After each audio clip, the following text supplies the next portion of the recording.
حیات الصحابہ۔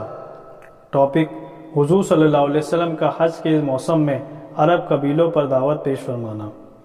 حضرت عبداللہ بن کعب بن مالک رضی اللہ تعالیٰ عنہ فرماتے ہیں، حضور صلی اللہ علیہ وسلم نبوت کے بعد 3 سال تک چھپ کر دعوت کا کام کرتے رہے۔ پھر چوتھے سال آپ نے اعلانیہ دعوت کا کام شروع کر دیا، جو وہاں 10 سال تک چلتا رہا۔ اس عرصے میں آپ حج کے موسم میں بھی دعوت کا کام کیا کرتے تھے۔ عکاظ اور مجنہ اور ذی المجاز بازاروں میں حاجیوں کے پاس ان کی قیام گاہوں میں جایا کرتے تھے، انہیں اس بات کی دعوت دیا کرتے تھے کہ آپ کی مدد کریں اور آپ کی حفاظت کریں تاکہ آپ اپنے رب پر کا پیغام پہنچا سکیں اور ان کو اس کے بدلے میں جنت ملے گی۔ لیکن آپ اپنی مدد کے لیے کسی کو بھی تیار نہ پاتے، یہاں تک کہ آپ ایک قبیلے کے بارے میں اور اس کے ٹھہرنے کی جگہ کے بارے میں پوچھتے ہر قبیلے کے پاس جاتے۔ اسی طرح چلتے چلتے آپ بنی عامر بن صعصع کے پاس پہنچے۔ آپ کو کبھی کسی کی اور سے اتنا کشٹ نہیں پہنچتا تھا جتنا ان کی اور سے پہنچا، یہاں تک کہ جب آپ ان کے پاس سے واپس چلے تو وہ آپ کو پیچھے سے پتھر مار رہے تھے۔ پھر آپ بنو محارب بن خصفہ کے پاس تشریف لے گئے۔ ان میں آپ کو ایک بوڑھا ملا جس کی عمر 120 سال تھی۔ آپ نے اس سے باتیں کی اور اس کو اسلام کی دعوت دی، اس بات کی دعوت دی کہ آپ کو آپ کی مدد اور حفاظت کرے تاکہ آپ اپنے رب کا پیغام پہنچا سکیں۔ تو اس بوڑھے نے جواب دیا، او آدمی، تیری قوم تیرے حالات کو ہم سے زیادہ جانتی ہے۔ اللہ کی قسم، جو بھی تجھے اپنے ساتھ اپنے علاقے میں لے کر جائے گا وہ حاجیوں میں سب سے بری چیز کو لے کر جائے گا۔ نعوذ باللہ، اپنے آپ کو ہم سے دور رکھو، یہاں سے چلے جاؤ۔ ابو لہب وہاں کھڑا ہوا محاربی بوڑھے کی باتیں سن رہا تھا، تو وہ اس محاربی بوڑھے کے پاس کھڑے ہو کر کہنے لگا، اگر سارے حاجی تیری طرح سخت جواب دینے والے ہوتے تو یہ آدمی اپنے دین کو چھوڑ دیتا۔ یہاں ایک بے دین اور جھوٹا آدمی ہے، نعوذ باللہ۔ اس محاربی بوڑھے نے جواب دیا، تم اس کو زیادہ جانتے ہو، یہ تمہارا بھتیجا اور رشتہ دار ہے۔ اے ابو عتبہ، اس سے جنون ہے، ہمارے ساتھ قبیلے کا ایک آدمی ہے جو اس کا علاج بنتا ہے۔ ابو لہب نے اس بات کا کوئی جواب نہ دیا۔ جب وہ بھی آپ کو عرب کے کسی بھی قبیلے کے پاس کھڑا ہوا دیکھتا تو دور سے ہی چلا کر کہتا، یہ بے دین اور جھوٹا آدمی ہے۔ حضرت وابصہ اپنے دادا سے نقل کرتے ہیں کہ ہم لوگ مینا میں پہلا زمرہ جو مسجد خیف کے قریب ہے اس کے پاس ٹھہرے ہوئے تھے۔ حضور صلی اللہ علیہ وسلم ہمارے پاس ہماری قیامگاہ میں تشریف لائے اور آپ کی سواری پر آپ کے پیچھے حضرت زید بن حارث بھی بیٹھے ہوئے تھے۔ آپ نے ہمیں دعوت دی جسے ہم نے اللہ کی قسم قبول نہ کیا۔ یہ ہم نے اچھا نہیں کیا۔ ہم نے حج کے اسی موسم میں آپ کے اور آپ کی دعوت کے بارے میں سنا رکھا تھا۔ آپ نے ہمارے پاس کھڑے ہو کر دعوت دی جسے ہم نے قبول نہیں کی۔ ہمارے ساتھ حضرت میسرہ بن مشروق ابسی بھی تھے۔ وہ کہنے لگے، میں اللہ کی قسم کھا کر کہتا ہوں کہ اگر ہم اس آدمی کو سچا مان لیں اور اسے اپنے ساتھ اپنے علاقے میں لے جا کر اپنے بیچ ٹھہرا لیں تو یہ بہت اچھی رائے ہوگی۔ میں اللہ کی قسم کھا کر کہتا ہوں کہ اس آدمی کی بات غالب ہو کر رہے گی، یہاں تک دنیا میں ہر جگہ پہنچ جائے گی۔ قوم نے میسرہ سے کہا، ان باتوں کو چھوڑو، ایسی بات ہم پر پیش کیا کرتے ہو جس کے برداشت کی ہم میں طاقت نہیں۔ میسرہ کی بات سن کر حضور صلی اللہ علیہ وسلم کو میسرہ کے ایمان لانے کی کچھ امید ہوئی اور آپ نے میسرہ سے کچھ اور باتیں بھی کہیں۔ میسرہ نے کہا، آپ کا کلام بہت ہی خوبصورت اور بہت نورانی ہے، لیکن میری قوم میری مخالفت کر رہی ہے اور آدمی تو اپنی قوم کے ساتھ ہی چلا کرتا ہے۔ جب آدمی کی قوم ہی آدمی کی مدد نہ کرے تو دشمن تو اور زیادہ دور ہے۔ یہ سن کر حضور صلی اللہ علیہ وسلم واپس تشریف لے آئے۔ وہ قوم اپنے علاقوں میں واپس چلے گئی تو ان سے حضرت میسرہ نے کہا، آؤ فدق چلتے ہیں، کیونکہ وہاں یہودی رہتے ہیں، ان میں ہم اس آدمی کے بارے میں پوچھیں گے۔ چنانچہ وہ لوگ یہودیوں کے پاس گئے، ان سے حضور صلی اللہ علیہ وسلم کے بارے میں پوچھا۔ وہ اپنی ایک کتاب نکال کر لائے اور سامنے رکھ کر اس میں حضور صلی اللہ علیہ وسلم کا مبارک ذکر پڑھنے لگی۔ اس میں یہ لکھا تھا کہ آپ ان پڑھ اور عربی نبی ہیں، اونٹ پر سوار ہوا کریں گے، معمولی چیز پر یا ٹکڑے پر گزرا کریں گے، ان کا قد نہ زیادہ لمبا ہوگا نہ چھوٹا، ان کے بال نہ بالکل گھنگرالو ہوں گے نہ بالکل سیدھے، ان کی آنکھوں میں لال ڈورا ہوگا، ان کا رنگ سفید سرخ مائل ہوگا۔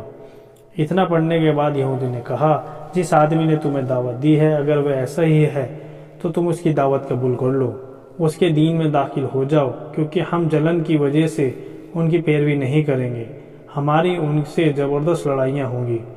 عرب کا ہر رہنے والا تو اس کی پیروی کرے گا یا آپ سے لڑے گا، اس لیے تم ان کی پیروی کرنے والوں میں سے بن جاؤ۔ حضرت میسرہ نے کہا، اے میری قوم، اب تو بات بالکل صاف ہو گئی۔ قوم نے کہا، اگلے سال حج پر جا کر ان سے ملیں گے۔ چنانچہ وہ سب اپنے علاقے کو واپس چلے گئے۔ ان کے سرداروں نے ان کو اس سے روک دیا، ان میں سے کوئی بھی حضور صلی اللہ علیہ وسلم کی پیروی نہ کر سکا۔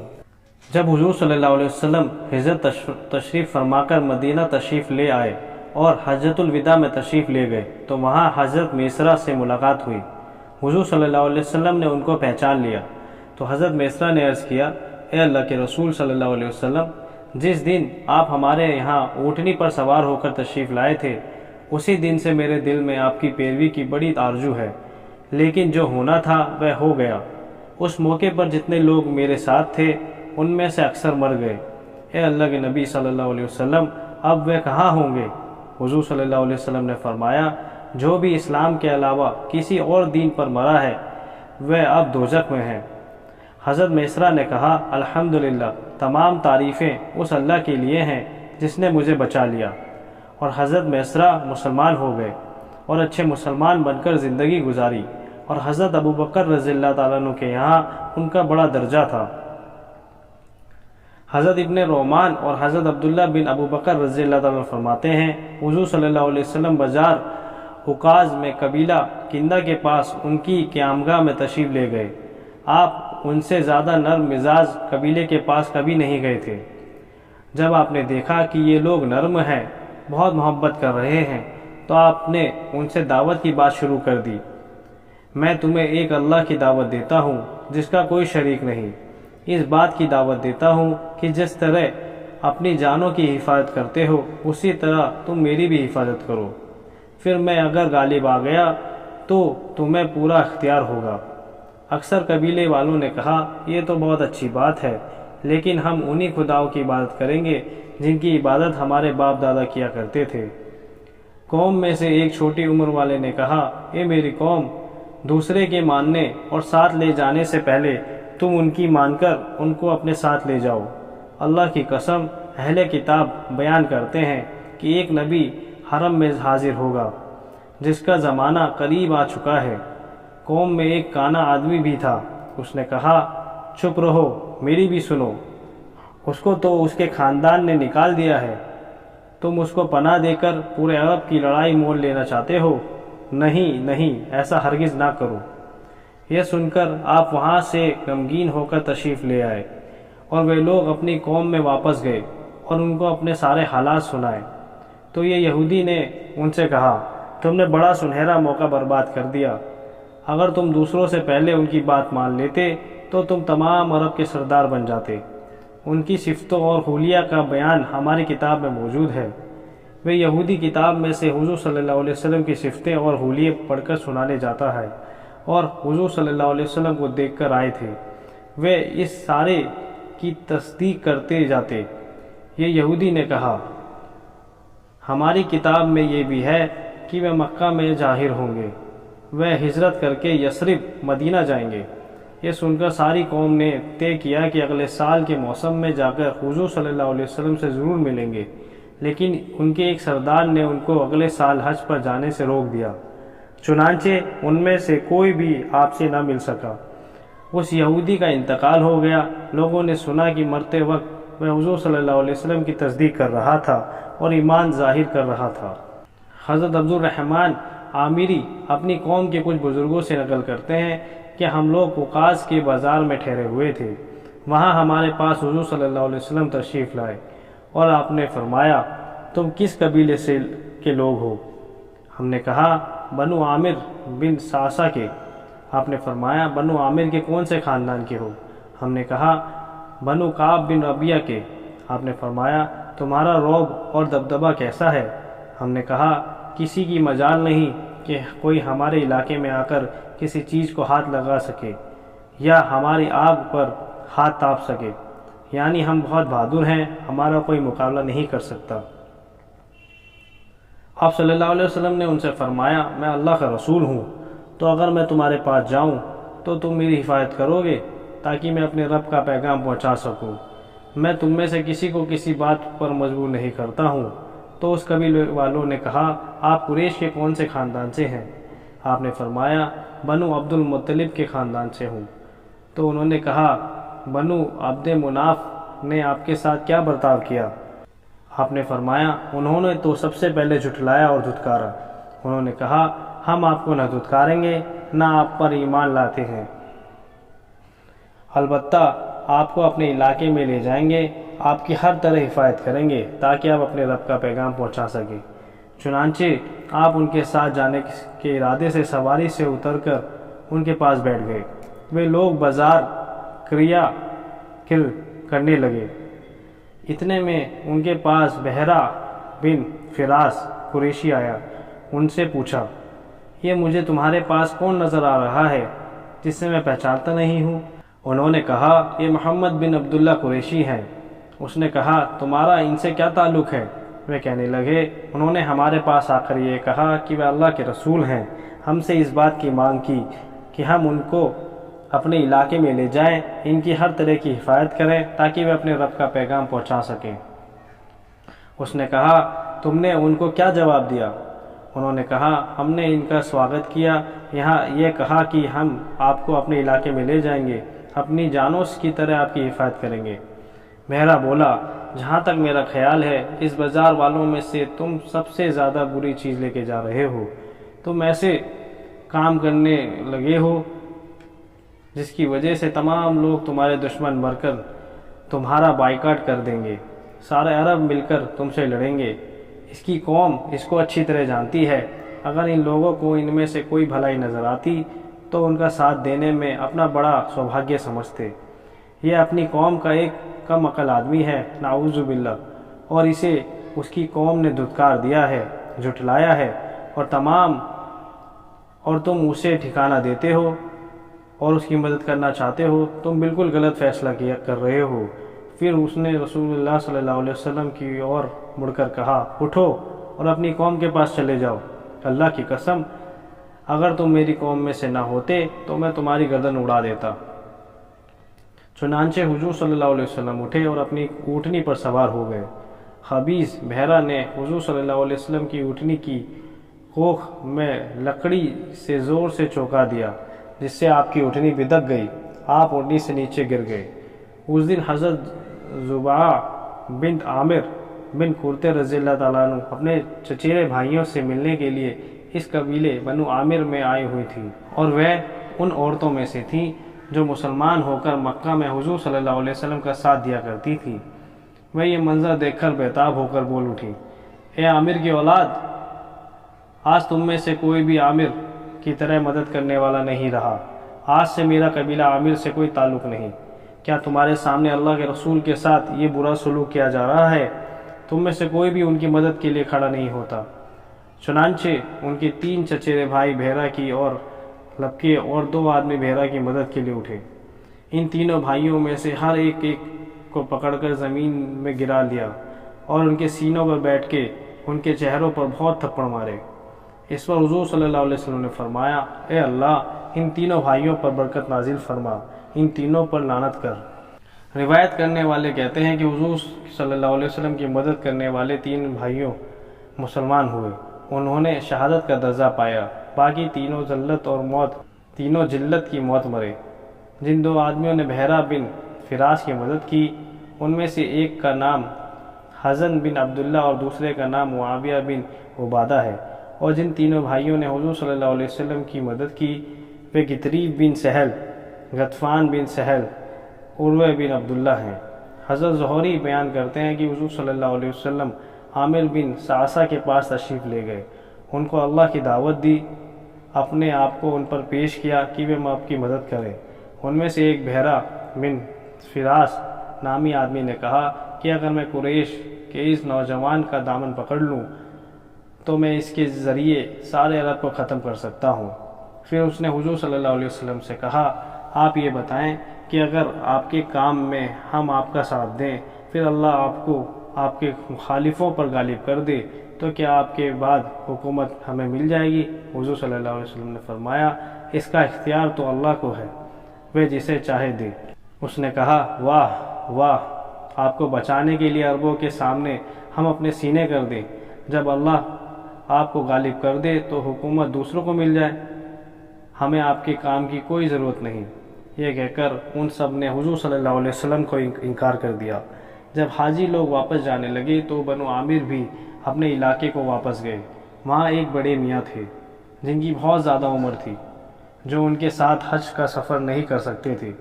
جب ان کے قبیلے حج سے واپس پہنچے تو ان کو اس حج کی ساری کارگزاری سنایا کرتے۔ چنانچہ اس سال جب قبیلے کے لوگ حج کر کے واپس آئے تو انہوں نے اس حج کے سارے حالات ان سے پوچھے۔ انہوں نے یہ بتایا کہ ایک قریشی نوجوان جو بنو عبد المطلب میں سے تھے، وہ ہمارے پاس آئے تھے، جو یہ کہہ رہے تھے کہ وہ نبی ہیں اور ہمیں اس بات کی دعوت دے رہے ہیں کہ ہم ان کی حفاظت کریں، ان کا ساتھ دیں، ان کو اپنے علاقے میں لے جائیں۔ یہ سن کر وہ بڑے میاں نے اپنا سر پکڑ لیا اور کہا، اے بنی عامر، کیا اس غلطی کی کوئی تلافی ہو سکتی ہے؟ کیا اس پرندے کی دم ہاتھ میں آ سکتی ہے؟ یعنی تم نے ایک سنہرا موقع کھو دیا۔ اس ذات کی قسم جس کے قبضے میں فلاں کی جان ہے، آج تک کبھی کسی اسماعیلی نے نبوت کا جھوٹا دعویٰ نہیں کیا۔ ان کی نبوت کا دعویٰ بالکل حق ہے، تمہاری عقل کہاں چلی گئی تھی؟ حضرت زہری رحمۃ اللہ علیہ بیان کرتے ہیں کہ حضور صلی اللہ علیہ وسلم قبیلہ کندہ کے پاس ان کے ٹھہرنے کی جگہ تشریف لے گئے۔ ان میں ملیح نامی ان کا ایک سردار بھی تھا۔ آپ نے ان کو اللہ کی بندگی کی اور بلایا اور اپنے آپ کو ان پر پیش کیا کہ مجھے اپنے ساتھ اپنے علاقے لے جاؤ تاکہ میں اللہ کا پیغام پہنچا سکوں، لیکن سب نے انکار کر دیا۔ حضرت محمد بن عبد الرحمن بن حسین بیان کرتے ہیں کہ حضور صلی اللہ علیہ وسلم قبیلہ قلب کے خاندان بنو عبداللہ کے پاس ان کے ٹہرنے کی جگہ تشریف لے گئے اور ان کو اللہ کی دعوت دی، اپنے آپ کو ان پر پیش کیا، یہاں تک کہ آپ ان کو تیار کرنے کے لیے یہ فرما رہے تھے کہ اب بنو عبداللہ، اللہ نے تمہارے باپ کا نام بہت اچھا رکھا ہے، لیکن آپ کی پیش کی ہوئی دعوت کو قبول نہیں کیا۔ حضرت عبداللہ بن کعب بن مالک رضی اللہ تعالیٰ فرماتے ہیں کہ حضور صلی اللہ علیہ وسلم قبیلہ بنی حنیفہ کے پاس ان کے ٹہرنے کی جگہ تشریف لے گئے، ان کو اللہ کی دعوت دی، ان کو اپنے آپ کو ان پر پیش کیا، لیکن عربوں میں سے کسی نے ان کی دعوت کو ان سے زیادہ برے طریقے سے نہیں ٹھکرایا۔ حضرت عباس رضی اللہ فرماتے ہیں کہ مجھ سے حضور صلی اللہ علیہ وسلم نے ارشاد فرمایا کہ مجھے تمہارے پاس اور تمہارے بھائی کے پاس اپنی حفاظت کا سامان نظر نہیں آ رہا ہے، کیا آپ کل مجھے بجا لے جائیں گے تاکہ ہم الگ الگ قبیلوں کے ٹھہرنے کی جگہوں میں جا کر ان کو دعوت دے سکیں؟ اور ان دنوں عرب وہاں اکٹھے تھے۔ حضرت عباس رضی اللہ فرماتے ہیں کہ میں نے رسول اللہ صلی اللہ علیہ وسلم سے عرض کیا، یہ قبیلہ کندہ اس جیسے وچار والے لوگ ہیں جو یہ یمن کے حج کے لیے آنے والوں میں سے سب سے اچھے لوگ ہیں۔ یہ قبیلہ بکر بن وائل کے ٹھہرنے کی جگہ ہے، یہ قبیلہ بنو عامر بن سعصہ کے ٹھہرنے کی جگہ ہے، آپ کسی کو اپنے لیے پسند فرما لیں۔ چنانچہ آپ نے قبیلہ کندہ سے دعوت کی شروعات فرمائی، ان کے پاس تشریف لے جا کر فرمایا، کیا آپ لوگ کہاں کے ہیں؟ انہوں نے کہا، یمن کے۔ آپ نے فرمایا، یمن میں کون سے قبیلے سے؟ انہوں نے فرمایا، قبیلہ کندہ کے۔ آپ نے فرمایا، قبیلہ کندہ کے کون سے خاندان کے؟ انہوں نے کہا، بنی عمرو بن معاویہ کے۔ آپ نے فرمایا، کیا اپنی بھلائی کو تمہارا دل چاہتا ہے؟ آپ نے فرمایا کہ کیا اپنی بھلائی کو تمہارا دل چاہتا ہے؟ انہوں نے کہا، وہ بھلائی کی بات کیا ہے؟ انہوں نے فرمایا، تم لا الہ الا اللہ کی گواہی دو، نماز قائم کرو اور جو کچھ اللہ کے پاس آیا ہے اس پر ایمان لاؤ۔ انہوں نے کہا کہ اگر کامیاب ہو گئے تو اپنے بعد بادشاہی آپ ہمیں دے دیں گے؟ آپ نے فرمایا، بادشاہی دینے کا اختیار تو اللہ ہے، وہ جس کو چاہے دے۔ تو انہوں نے کہا، جو دعوت آپ ہمارے پاس لے کر آئے ہیں ہمیں اس کی کوئی ضرورت نہیں۔ قلبی کی روایت میں یہ ہے کہ انہوں نے کہا کہ آپ اس لیے ہمارے پاس آئے ہیں تاکہ ہمیں ہماری خداؤں سے روک دیں اور ہم سارے عرب کی مخالفت مول لیں۔ آپ اپنی قوم کے پاس چلے جائیں، ہمیں آپ کی ضرورت نہیں۔ چنانچہ آپ ان کے پاس سے اٹھ کر قبیلہ بکر بن وائل کے پاس تشریف لے گئے۔ انہوں نے فرمایا آپ کون سا قبیلے سے ہیں؟ انہوں نے کہا بکر بن وائل۔ آپ نے فرمایا بکر بن وائل کا کون سا خاندان؟ انہوں نے کہا بنو قیس بن سلابہ۔ آپ نے فرمایا آپ لوگوں کی تعداد کتنی ہے؟ انہوں نے کہا ریت کے ذروں کی طرح بہت ساری۔ آپ نے فرمایا تمہارا رعب اور دبدبہ کیسا ہے؟ انہوں نے کہا کچھ نہیں، فارس کے لوگ ہمارے پڑوسی ہیں، نہ ہم ان کی حفاظت کر سکتے ہیں اور نہ ہم ان کے مقابلے میں کسی کو پناہ دے سکتے ہیں۔ آپ نے فرمایا کہ 33 بار سبحان اللہ، 33 بار الحمدللہ، 34 بار اللہ اکبر کی رضا کے لیے پڑھنا اپنے ذمے کر لو، تو اگر اللہ نے تمہیں باقی رکھا تو تم فارس والوں کے گھروں پر قبضہ کر لو گے، ان کی عورتوں سے نکاح کر لو گے، ان کے بیٹوں کو اپنا غلام بنا لو گے۔ انہوں نے کہا آپ کون ہیں؟ آپ نے فرمایا میں اللہ کا رسول ہوں۔ پھر آپ وہاں سے چل دیے۔ کلبی کی روایت میں ہے کہ آپ کا چچا ابو لہب آپ کے پیچھے چل رہا تھا، لوگوں سے کہہ رہا تھا کہ ان کی بات مت مانو۔ چنانچہ جب حضور صلی اللہ علیہ وسلم ان کے پاس چلے گئے تو ابو لہب ان کے پاس سے گزرا۔ انہوں نے ابو لہب سے کہا تم اس آدمی کو جانتے ہو؟ اس نے کہا ہاں، یہ ہمارے قبیلے میں چوٹی کا آدمی ہے، تم ان کی کسی چیز کے بارے میں پوچھنا چاہتے ہو؟ حضور صلی اللہ علیہ وسلم نے ان کو جس بات کی دعوت دی وہ ساری باتیں انہوں نے ابو لہب کو بتائی۔ یہ کہا کہ وہ کہہ رہے ہیں کہ وہ اللہ کے رسول ہیں۔ ابو لہب نے کہا خبردار، اس کی بات کو کوئی اہمیت نہ دو، کیونکہ وہ دیوانہ ہے، نعوذ باللہ من ذالک، پاگل پن میں الٹی سیدھی باتیں کہتا رہتا ہے۔ انہوں نے کہا کہ انہوں نے فارسہ لوگوں کے بارے میں کچھ کہا، اس سے بھی ہمیں یہی اندازہ ہوا۔ حضرت ربیعہ بن عباد رضی اللہ عنہ فرماتے ہیں کہ میں نوجوان لڑکا اپنے باپ کے ساتھ مینا میں تھا۔ حضور صلی اللہ علیہ وسلم عرب کے ٹھہرنے کی جگہوں میں تشریف لے جاتے تھے، ان سے فرماتے تھے اے بنی فلاں، مجھے اللہ نے تمہارے پاس اپنا رسول بنا کر بھیجا ہے، میں تمہیں اس بات کا حکم دیتا ہوں کہ اللہ کی عبادت کرو، اس کے ساتھ کسی کو شریک نہ کرو، اللہ کے علاوہ جن کو تم پر اللہ کا شریک ٹھہرا کر عبادت کرتے ہو ان کو چھوڑ دو، مجھ پر ایمان لے آؤ، میری تصدیق کرو، میری حفاظت کرو، تاکہ جو پیغام لے کر مجھے اللہ نے بھیجا ہے میں اس کی اور سے واضح طور پر پہنچا سکوں۔ حضرت ربیعہ فرماتے ہیں کہ آپ کے پیچھے ایک بھینگا اور ایک سندر آدمی تھا جس کی 2 زلفیں تھیں، ادنی جوڑا پہنے ہوئے تھا۔ حضور صلی اللہ علیہ وسلم اپنی دعوت سے فارغ ہوئے تو اس آدمی نے کہا اے بنی فلاں، یہ آدمی تمہیں اس بات کی دعوت دیتا ہے کہ تم لات اور عزا کو اور بنی مالک بن عکیش کی متر جنوں کو اپنے گردن سے اتار پھینکو، اور جن بدعت اور گمراہی کو یہ لایا ہے اسے اپنا لو، اس کی بات ہرگز نہ مانو نہ اس کی بات سنو۔ حضرت ربیعہ فرماتے ہیں میں نے اپنے والد سے کہا اے ابا جان، یہ آدمی کون ہے جو ان کے پیچھے لگا ہوا ہے، جو یہ کہتا ہے کہ اس کو رد کرتا ہے؟ میرے باپ نے کہا یہ ان کا چچا ابو العجا بن عبد المطلب ابو لہب ہے۔ مدرک سے روایت ہے کہ انہوں نے کہا کہ میں نے اپنے باپ کے ساتھ حج کیا، جب ہم مینا میں ٹھہرے ہوئے تھے تو ہم لوگوں نے ایک جگہ مجمع دیکھا۔ میں نے اپنے باپ سے پوچھا یہ مجمع کیسا ہے؟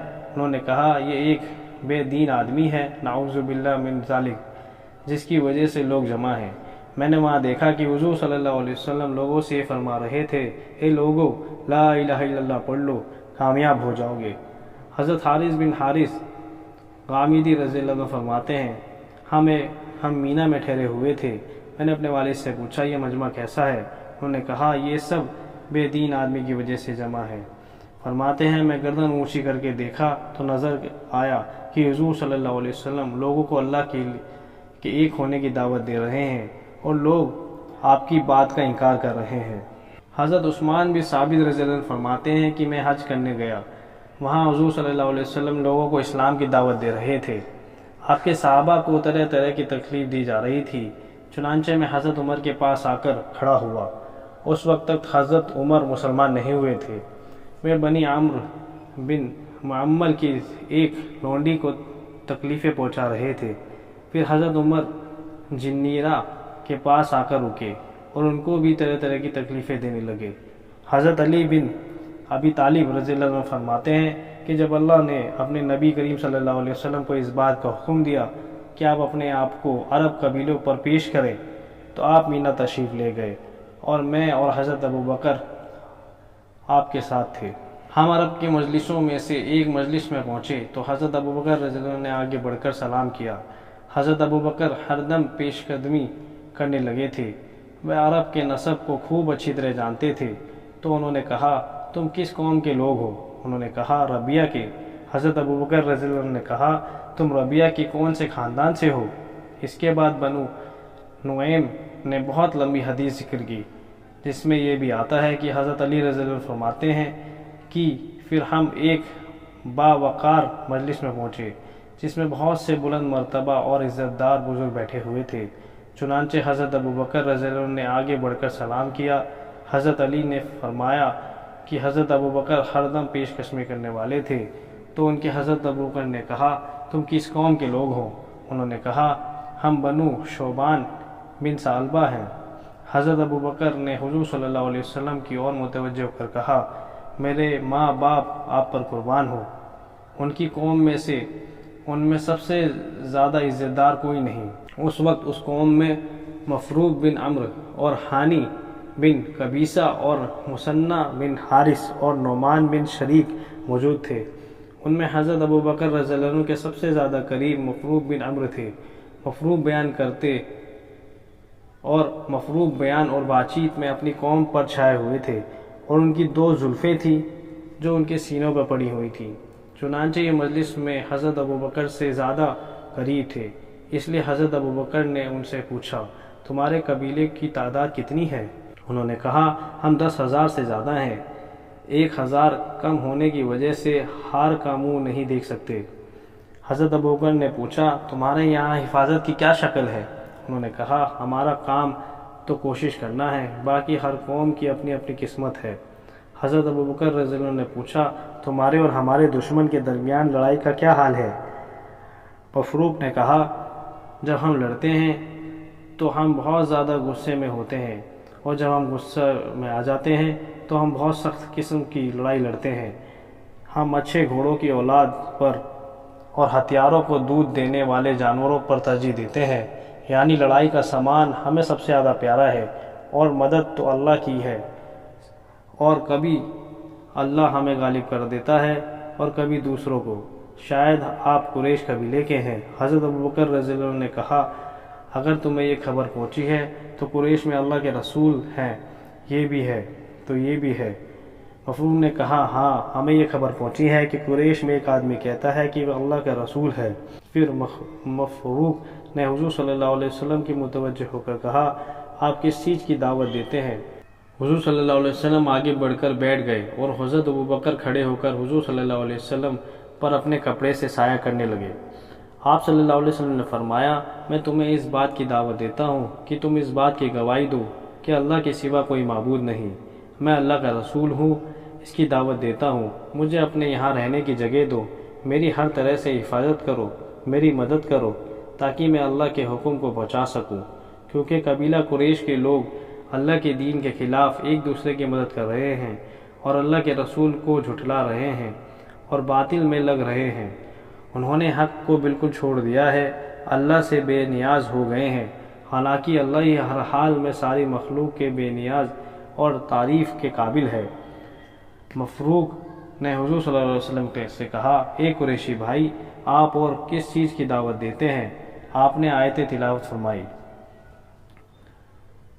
تو کہہ تم آؤ میں سنا دوں جو حرام کیا ہے تم پر تمہارے رب نے کہ شریک نہ کرو اس کے ساتھ کسی چیز کو، ماں باپ کے ساتھ نیکی کرو، مار نہ ڈالو اپنی اولاد کو غریبی کی ڈر سے، ہم روزی دیتے ہیں تم کو اور ان کو، اور پاس نہ جاؤ بے حیائی کے کاموں کو جو ظاہر ہو اس میں سے اور چھپے ہو، اور مار نہ ڈالو اس جان کو جس کو حرام کیا گیا ہے اللہ نے مگر حق پر، تم کو یہ حکم دیا گیا ہے تاکہ تم سمجھو، اور پاس نہ جاؤ یتیم کے مال کے اگر اس طرح سے کہ بہتر ہو، یہاں تک کہ پہنچ جاوے اپنی جوانی کو، اور پورا کرو ناپ تول کے انصاف سے۔ ہم کسی کے ذمے وہی چیز لازم کرتے ہیں جس کی اس کو طاقت ہو۔ جب بات کہو تو حق کہو، اگرچہ وہ اپنا قریب ہی ہو، اور اللہ کا عہد پورا کرو۔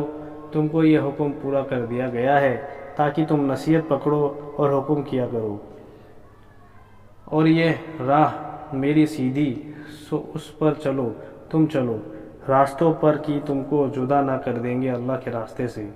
یہ حکم نصیحت کر دیا ہے تاکہ تم بچتے رہو۔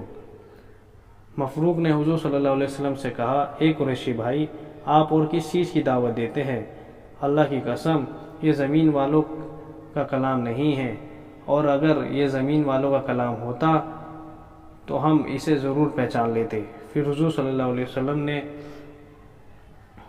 ایک آیت فرمائی جس کا ترجمہ یہ ہے، اللہ حکم کرتا ہے انصاف کرنے کا اور بھلائی کرنے کا، اور قرابت والوں کے دینے کا، اور منع کرتا ہے بے حیائی سے اور نامعقول کام سے، سرکشی سے، تم کو سمجھاتا ہے تاکہ تم یاد رکھو۔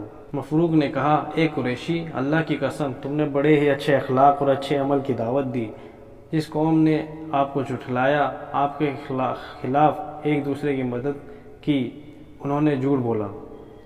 مفروق نے یہ مناسب سمجھا کہ اس بات چیت میں حانی بن قبیصہ بھی ان کے شریک ہو جائیں۔ اس وجہ سے انہوں نے کہا کہ یہ حانی بن قصیبہ ہے جو ہمارے بزرگ اور ہمارے دینی معاملوں کے ذمہ دار ہیں۔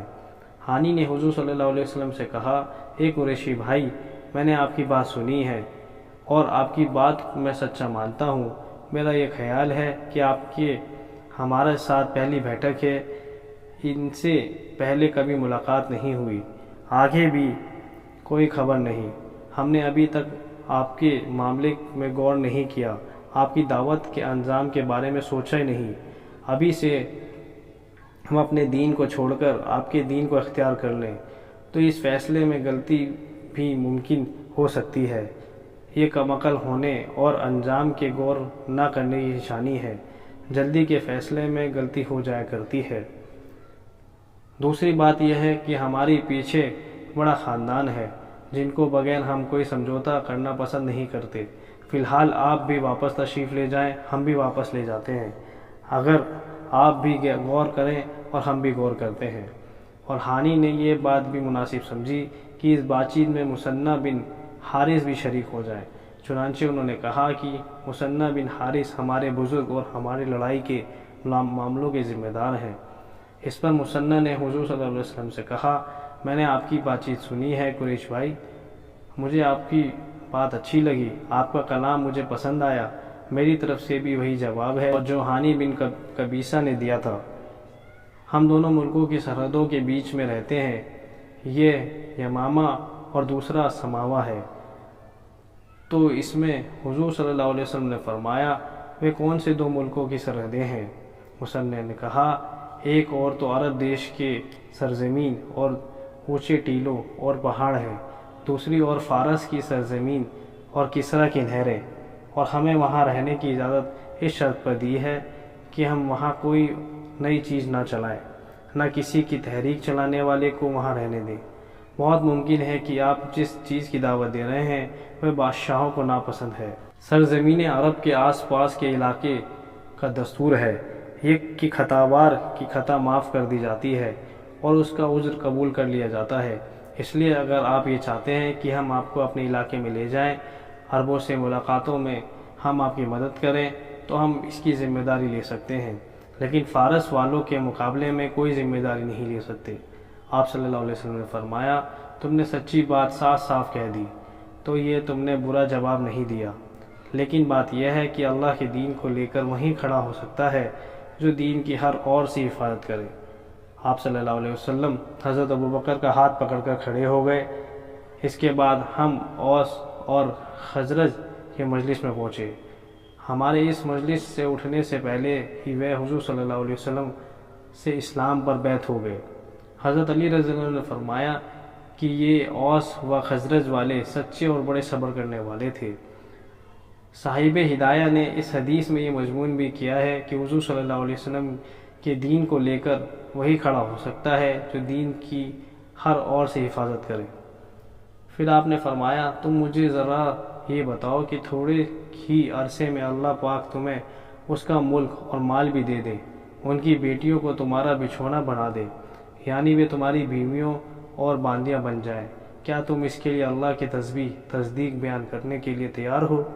نعمان بن شریک نے حضور صلی اللہ علیہ وسلم سے کہا، اے قریش، آپ کی یہ بات ہمیں منظور ہے۔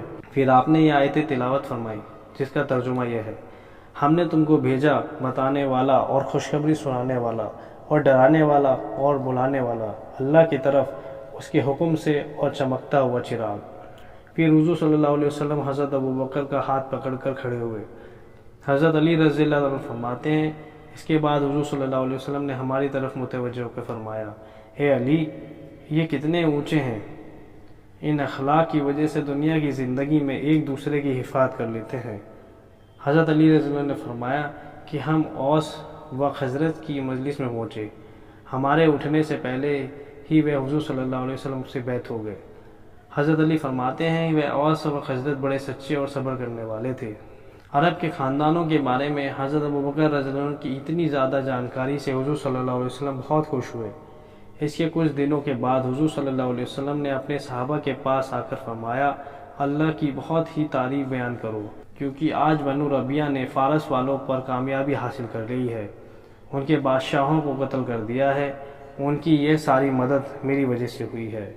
دوسری روایت میں یہ بھی تفصیل بھی ہے کہ جب بنو ربیعہ کی فارس والوں سے لڑائی ہوئی اور فرات کے قریب قراقر نامی جگہ پر دونوں فوجوں کا مقابلہ ہوا تو بنو ربیعہ نے محمد صلی اللہ علیہ وسلم کے نام کو اپنی خاص نشانی بنا لیا، جس کی وجہ سے فارس کے خلاف اللہ نے ان کی مدد فرمائی۔ بنو ربیعہ اس لڑائی کے بعد اسلام میں داخل ہو گئے۔ حضرت علی رضی اللہ عنہ نے ایک دن انصار کی فضیلت اور ان کے پرانے ہونے اور اسلام میں آگے بڑھ جانے کا ذکر کرتے ہوئے فرمایا، جو انصار سے محبت نہ کرے، ان کے حقوں کو نہ پہچانے، میں مومن نہیں۔ انہوں نے اسلام کی ایسی دیکھ بھال کی جیسے گھوڑوں کے بچھیرے کی جاتی ہے۔ وہ اپنے ہتھیاروں کی مہارت اور اپنی باتوں کی طاقت اور اپنے دلوں کی سخاوت کی وجہ سے اسلام کی دیکھ بھال کے لیے کافی ہو گئے۔ حضور صلی اللہ علیہ وسلم حج کے موسم میں قبیلوں کے پاس تشریف لے جا کر ان کو دعوت دیا کرتے تھے، لیکن ان میں سے کوئی بھی آپ کی بات نہ مانتا تھا اور آپ کی دعوت قبول نہ کرتا تھا۔ آپ مجنہ اور عکاظ اور مینا کے بازاروں میں ان قبیلوں کے پاس تشریف لے جاتے، ہر سال جا کر ان کو دعوت دیا کرتے۔ آپ ان کے پاس اتنی بار گئے کہ قبیلے والے لوگ آپ کے جماؤ سے حیران ہو کر کہنے لگ گئے، کیا اب تک وہ وقت نہیں آیا کہ آپ ہم لوگوں سے ناامید ہو جائیں؟ یہاں تک کہ اللہ نے انصار کے اس قبیلے کو نوازنے کا ارادہ فرمایا، چنانچہ آپ نے اس انصار پر اسلام کو پیش فرمایا، جس سے انہوں نے جلدی سے قبول کر لیا۔ انہوں نے آپ کو مدینے سے اپنے پاس ٹھہر لیا، آپ کے ساتھ مدد اور غمخیاری کا معاملہ کیا۔ فجزاہم اللہ خیرا، ہم مجاہر ان کے پاس گئے تو انہوں نے ہمیں اپنے ساتھ گھروں میں ٹھہرایا اور کوئی بھی ہمیں دوسروں کے پاس بھیجنے کو تیار نہ ہوتا، یہاں تک کہ کبھی کبھی اپنا مہمان بنانے کے لیے قرآن اندازی بھی کیا کرتے تھے۔ پھر انہوں نے خوشی خوشی اپنے مالوں کا ہمیں اپنے سے زیادہ حقدار بنا دیا، اپنے نبی کریم صلی اللہ علیہ وسلم کی حفاظت کے لیے اپنی جانوں کو قربان کیا۔ حضرت سعد بن ربیعہ رضی اللہ عنہ فرماتی ہیں کہ حضور صلی اللہ علیہ وسلم جب تک مکہ میں رہے قبیلوں کو اللہ کی دعوت دیتے رہے، جس کی وجہ سے آپ کو تکلیفیں پہنچائی جاتی رہیں، برا بھلا کہا جاتا رہا، یہاں تک کہ اللہ نے انصار کے اس قبیلے کو اسلام کی مدد کی شرافت سے نوازنے کا ارادہ کیا۔ چنانچہ آپ انصار کے کچھ لوگوں کے ساتھ پہنچے جو عقبہ کے پاس بیٹھے ہوئے تھے، مینا میں اپنے سر مونڈ رہے تھے۔ روایت کرنے والے کہتے ہیں کہ حضرت سعد سے پوچھا کہ وہ کون لوگ تھے، انہوں نے بتایا وہ 6 یا 7 آدمی تھے، جن میں بنی نجار کے 3 آدمی تھے، اسد بن زرارہ اور افرا کے 2 بیٹے۔ انہوں نے باقی لوگوں کا نام نہیں بتایا۔ فرماتی ہیں کہ حضور صلی اللہ علیہ وسلم نے ان کے پاس بیٹھ کر ان کو اللہ کی دعوت دی، ان کو قرآن پڑھ کر سنایا۔ چنانچہ ان لوگوں نے اللہ اور اللہ کے رسول کی بات کو مان لیا، وہ اگلے سال بھی حج پر آئے۔ یہ بیعت عقبہ اولیٰ کہلاتی ہے۔ اس کے بعد بیعت عقبہ ثانیہ ہوئی۔ روایت کرنے والے کرتے ہیں کہ حضرت ام سعد نے پوچھا، حضور صلی اللہ علیہ وسلم مکہ میں کتنے دن رہے؟ انہوں نے کہا، یہ تم نے ابو سرمہ قیس بن ابی انس رضی اللہ عنہ کا کلام نہیں سنا؟ میں نے کہا، مجھے معلوم نہیں۔ انہوں نے کیا کہا ہے؟ چنانچہ انہوں نے ان کا یہ شعر پڑھ کر سنایا۔ آپ قریش میں 10 سال سے زیادہ ٹھہرے اور اس ساری مدت میں نصیحت اور تبلیغ فرماتے رہے، اور آپ یہ چاہتے تھے کہ کوئی ساتھ دینے والا دوست آپ کو مل جائے۔ اور بھی کئی شعر پڑھ لیے جن کا ذکر حضرت ابن عباس رضی اللہ عنہ کی حدیث میں نصرت کے باب میں بہت جلد آئے گا۔ حضرت عقیل بن ابی طالب رضی اللہ عنہ اور حضرت زہری فرماتے ہیں، جب مشرکوں نے حضور صلی اللہ علیہ وسلم کے ساتھ بہت اچھا سختی کا معاملہ شروع کیا تو آپ نے اپنے چچا عباس بن مطلب سے فرمایا، اے میرے چچا، اللہ اپنے دین کی مدد ایسی قوم کے ذریعے سے کریں گے جن کو قریش کی ظلم بھری مخالفت معمولی بات معلوم ہوگی، جو اللہ کے یہاں عزت کے طلبگار ہوں گے۔ آپ مجھے اوقاز کے بازار لے چلیں اور مجھے عرب کے قبیلوں میں ٹھہرنے کی جگہ دیں تاکہ میں ان کو اللہ کی دعوت دوں، اس بات کی دعوت دوں کہ وہ میری حفاظت کریں اور مجھے اپنے یہاں لے جا کر رکھیں تاکہ میں اللہ کی اور سے اللہ کے پیغام کو انسانوں تک پہنچا سکوں۔ روایت کرنے والے فرماتے ہیں کہ حضرت عباس نے فرمایا، اے میرے بھتیجے، آپ اوقاز چلے، میں بھی آپ کے ساتھ چلتا ہوں، آپ کو قبیلوں کے ٹھکانے دکھاؤں گا۔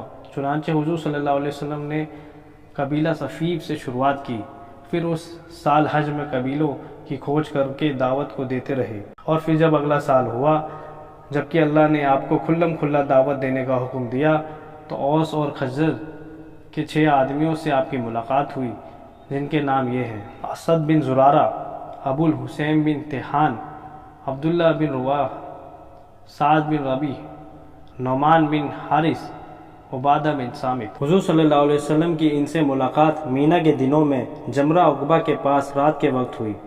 آپ ان کے پاس بیٹھے اور ان کو اللہ کی اور اس کی عبادت کرنے کی اور اس کے دین کی مدد کرنے کی دعوت دی، جو دین اللہ نے اپنے نبیوں اور رسولوں کو بھیجا ہے۔ انہوں نے درخواست کی کہ حضور صلی اللہ علیہ وسلم آسمان سے آنے والی وحی کو ان پر پیش فرمائیں۔ چنانچہ آپ نے سورہ ابراہیم کے آخری تک پڑھ کر سنائی۔ جب انہوں نے قرآن سنا تو ان کے دل نرم پڑ گئے اور اللہ کے سامنے عاجزی کرنے لگے اور حضور صلی اللہ علیہ وسلم کی دعوت کو قبول کر لیا۔ جب حضور صلی اللہ علیہ وسلم کی اور ان کی باتیں ہو رہی تھیں تو حضرت عباس بن عبد المطلب پاس سے گزرے تو انہوں نے حضور صلی اللہ علیہ وسلم کی آواز کو پہچان لیا اور فرمایا، اے میرے بھتیجے، یہ تمہارے پاس کون لوگ ہیں؟ آپ نے فرمایا، اے میرے چچا، یہ یثرب کے رہنے والے اوس و خزرج کے لوگ ہیں۔ ان کو بھی میں نے اسی بات کی دعوت دی جس کی دعوت ان سے پہلے 2 قبیلوں کو دے چکا ہوں۔ انہوں نے میری دعوت کو قبول کر کے میری تصدیق کی اور یہ کہا کہ وہ مجھے اپنے علاقے میں لے جائیں گے۔ چنانچہ حضرت عباس بن عبد المطلب اپنی سواری سے نیچے اترے، اپنی سواری کی ٹانگیں باندھ دی، پھر ان سے کہا، اے اوس و خزرج کی جماعت، یہ میرا بھتیجا ہے، یہ مجھے تمام لوگوں سے پیارا ہے۔ اگر تم نے ان کی تصدیق کی ہے اور تم ان پر ایمان لائے ہو اور ان کو اپنے ساتھ لے جانا چاہتے ہو تو میں تم سے اپنے دل اطمینانی کے لیے یہ عہد لینا چاہتا ہوں کہ تم ان کو لے کر جا کر وہاں بے یار و مددگار نہیں چھوڑو گے، ان کو دھوکہ نہیں دو گے، کیونکہ تمہارے پڑوسی یہودی ہیں اور یہودی ان کے دشمن ہیں، اور مجھے خطرہ ہے کہ وہ ان کے خلاف تدبیریں کریں۔ حضرت عباس نے جب حضرت سعد اور ان کے ساتھیوں کے بارے میں بے اطمینانی ظاہر کی تو یہ بات حضرت اسد بن زرارہ پر بڑا بوجھ بن گئی، اس لیے انہوں نے کہا، اے اللہ کے رسول صلی اللہ علیہ وسلم، آپ ہمیں حضرت عباس کو جواب دینے کی اجازت دیں جس میں ایسی کوئی بات نہیں ہوگی جس سے آپ کو غصہ آئے یا آپ کو ناگوار گزرے، بلکہ ایسا جواب دیں گے جس میں آپ کی دعوت قبول کرنے کی تصدیق ہوگی، آپ پر ایمان ظاہر کیا گیا ہوگا۔ آپ نے فرمایا، اچھا تم حضرت عباس کو ضرور جواب دو، مجھے تم پر پورا اطمینان ہے۔ حضرت اسد بن زرارہ نے حضور صلی اللہ علیہ وسلم کی اور چہرہ کر کے کہا، اے اللہ کے رسول صلی اللہ علیہ وسلم، ہر دعوت کا ایک راستہ ہوتا ہے، کسی کا راستہ نرم ہوتا ہے، کسی کا سخت۔ آج آپ نے ایسی دعوت دی جو نئی بھی ہے اور لوگوں کے لیے سخت اور کٹھن بھی ہے۔ آپ نے ہمیں اس بات کی دعوت دی کہ ہم اپنا دین چھوڑ کر آپ کے دین کی پیروی کر لیں۔ یہ بڑا مشکل کام ہے، سخت گھاٹی ہے، لیکن ہم نے آپ کی اس بات کو قبول کر لیا، اور آپ نے ہمیں اس بات کی دعوت دی کہ لوگوں سے دور اور قریب کے جتنے رشتے ہیں، ان سے جس طرح کے تعلقات ہیں، ان سب کو ہم ختم کر دیں، یعنی دین کے معاملے میں صرف آپ کی مانیں اور کسی کو نہ مانیں۔ یہ بھی بڑا کٹھن کام اور سخت گھاٹی ہے، لیکن ہم نے اسے بھی قبول کر لیا۔ ہمارا مضبوط جتھا ہے، جہاں ہم رہتے ہیں وہاں ہماری بڑی عزت ہے، وہاں ہماری سب چیزیں حفاظت سے ہیں۔ کوئی اس بات کو سوچ بھی نہیں سکتا کہ ہمارا سردار باہر کا ایک ایسا آدمی بن جائے جس کو اس کی قوم نے اکیلے اور چچاؤں نے بیعت و مددگار چھوڑ دیا ہو، اور آپ نے ہم کو دعوت دی کہ ہم کو اپنا سردار بنا لیں، اور آپ نے ہم کو دعوت دی کہ آپ کو ہم اپنا سردار بنا لیں۔ یہ بھی بڑا مشکل کام ہے اور سخت گھاٹی ہے، لیکن ہم نے آپ کی اس بات کو قبول کر لیا۔ لوگوں کو تمام کام ناپسند ہے، ان کاموں کو صرف وہی پسند کرے گا جس کی ہدایت کا فیصلہ اللہ نے کر دیا، جو ان کاموں کے انجام سے خیر رکھتا ہو، جو ان کاموں کے انجام میں خیر چاہتا ہو۔ ہم نے آپ کے ان تمام کاموں کو دل و جان سے قبول کر لیا ہے، انہیں قبول کرنے کا زبان سے اقرار کر رہے ہیں، ان کے پورا کرنے کی ساری طاقت خرچ کریں گے، اور جو کچھ لائے ہیں اس پر ایمان لا رہے ہیں، اور خدا کی اس معرفت کی تصدیق کر رہے ہیں جو ہمارے دلوں میں بیٹھ گئی ہے۔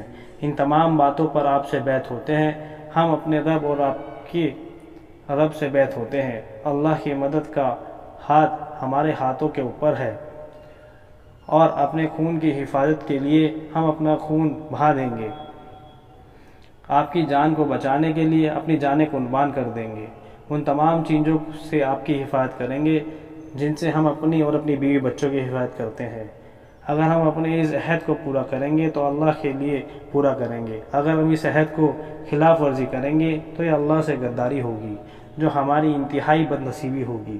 اے اللہ کے رسول صلی اللہ علیہ وسلم، یہ ہماری تمام گزارشیں سچی ہیں، ان گزارشوں کو پورا کرنے کے لیے ہم اللہ سے ہی مدد مانگتے ہیں۔ اس کے بعد حضرت اسد نے حضرت عباس بن عبد المطلب کی اور چہرہ کر کے کہا، اے وہ آدمی جو اپنی بات کہہ کر ہمارے اور نبی کریم صلی اللہ علیہ وسلم کے درمیان آ گیا ہے، اللہ ہی جانتا ہے کہ آپ کا ان باتوں سے کیا مقصد ہے۔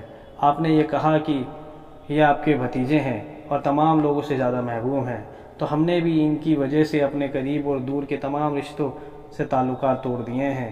ہم اس بات کی گواہی دے رہے ہیں کہ اللہ کے رسول ہیں، اللہ نے ان کو اپنے پاس سے بھیجا ہے، یہ جھوٹے نہیں ہیں، جو کلام یہ لائے ہیں وہ انسانوں کے کلام سے ملتا جلتا نہیں ہے۔ باقی آپ نے جو یہ کہا کہ آپ ان کے بارے میں مطمئن ہوں گے جب آپ ہم سے پکا عہد لیں گے، تو حضور صلی اللہ علیہ وسلم کے لیے ہم سے جو بھی کوئی پکا عہد لانا چاہے ہمیں اس سے انکار نہیں، اس لیے آپ جو عہد لینا چاہتے ہیں لے لیں۔ پھر حضور صلی اللہ علیہ وسلم کی اور متوجہ ہو کر عرض کیا، اے اللہ کے رسول صلی اللہ علیہ وسلم، اپنی ذات کے لیے آپ جو عہد ہم سے لینا چاہیں لے لیں، اپنے رب کے لیے جو شرط ہم پر لگانا چاہیں لگا لیں۔ آگے حدیث میں ان لوگوں کے بیعت ہونے کے پورے قصے کا ذکر ہوا ہے۔